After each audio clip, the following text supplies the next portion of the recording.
வணக்கம் மக்களே. தோனியின் கிரிக்கெட் வாழ்வில் இப்படியொரு விஷயம் நடந்ததே இல்லை. சோகத்தில் சிஎஸ்கே ரசிகர்கள்.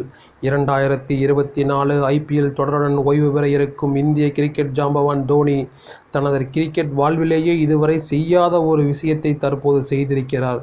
பஞ்சாப் கிங்ஸ் அணிக்கு எதிரான போட்டியில் சென்னை சூப்பர் கிங்ஸ் அணி பேட்டிங் செய்தபோது அவர் 9வது வரிசையில் பேட்டிங் இறங்கினார்.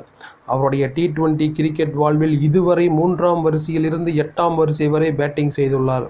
ஆனால் ஓய்வு பெற இருக்கும் நிலையில் தற்போது அவர் 9வது வரிசையில் பேட்டிங் இறங்கி அனைவரையும் வியப்பில் ஆழ்த்தியிருக்கிறார். இதில் சோகம் என்னவென்றால், இந்த போட்டியில் தோனி தான் சந்தித்த முதல் பந்திலேயே டக் அவுட் ஆனார். அதனால் சிஎஸ்கே ரசிகர்கள் பெரும் ஏமாற்றமடைந்தனர். இந்த போட்டியில் முதலில் சிஎஸ்கே அணி பேட்டிங் செய்தது.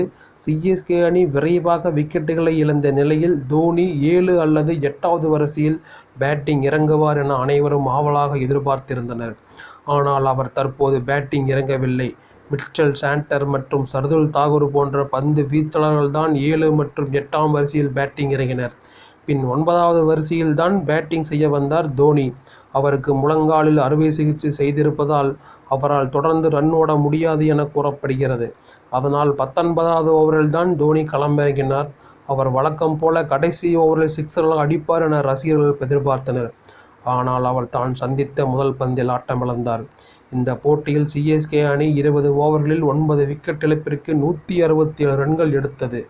அடுத்த பேட்டிங் செய்த பஞ்சாப் கிங்ஸ் அணி விரைவாக விக்கெட்டுகளை இழந்த நிலையில் சேசிங் செய்ய முடியாமல் 20 ஓவர்களில் 139 ரன்கள் மட்டுமே எடுத்தது. சென்னை சூப்பர் கிங்ஸ் அணி 28 ரன்கள் வித்தியாசத்தில் பஞ்சாப் கிங்ஸ் அணியை வீழ்த்தியது.